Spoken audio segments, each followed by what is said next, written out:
Regarding Armenia, we have to first look at the history of modern independent Armenia and the security architecture around Armenia. For almost 3 decades, Armenia's security was dependent from one source of security, namely Russia and the security organizations connected to it. And the previous government, and also our government before the war of 2020, thought that this is enough to guarantee Armenia's security and Armenia's territorial integrity. But as events unfolded, it became clear that over-reliance on one source of security or one provider of security simply doesn't work, because when the time comes and the security organizations or countries that have obligations to intervene don't want to. We can have debates about that, but the fact is that it didn't happen. And as a result, we have had ethnic cleansing in Nagorno-Karabakh. We have had Azerbaijan occupying around 200 square kilometers of sovereign Armenian territory, and it became evident that Armenia needs to diversify its security strategy, and not only security strategy. And Armenia has adopted now a policy of balance and balancing, which means that Armenia strives for deeper integration with the EU, for more cooperation with the US, with France, with India. We are very happy to see that security cooperation with India is getting deeper and deeper.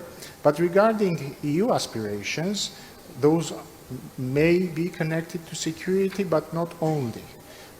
It is our conviction that the Armenian people have always strived to be closer to Europe.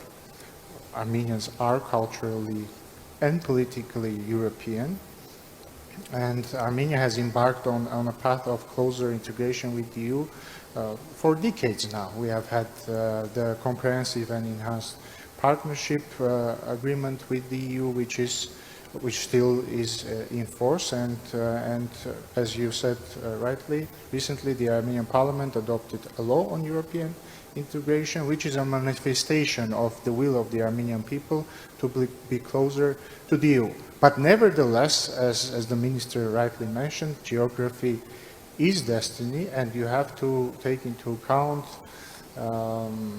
your surroundings. From the Armenian perspective, being closer to the EU does indeed mean being closer to the EU, but it doesn't mean that Armenia should become a separate planet in the Caucasus with no relations with its neighbors or countries in its region, and this is our strategy. Ruben, if I might interrupt yes. you, does the shift in US and President Trump taking the power over there had any impact on your strategic choices? A positive impact, yes. Positive, okay. So I agree that geography is of course determining your neighborhood, but it's history and trade that determine who is your friend, and who is your partner. So if you could indicate which countries you envision as promising partners in the coming years, which would be on the priority list? Well, yes, geography is destiny, but you can also change your destiny in your geography, and that's what Armenia is trying to do right now.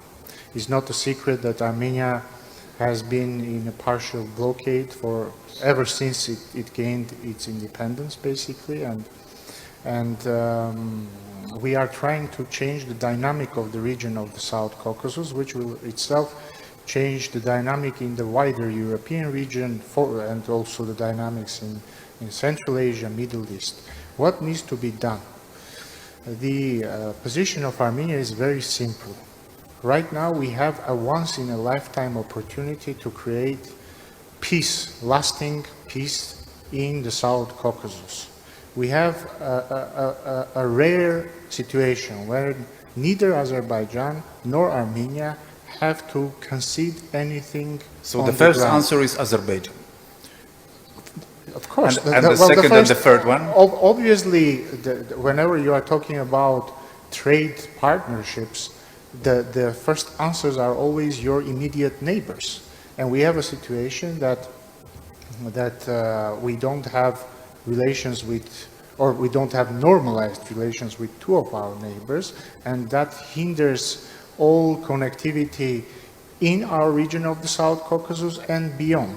So the first answer is not just Azerbaijan. The first answer is Azerbaijan, Iran, Turkey, and Georgia. Okay. The second answer would be countries neighboring those countries.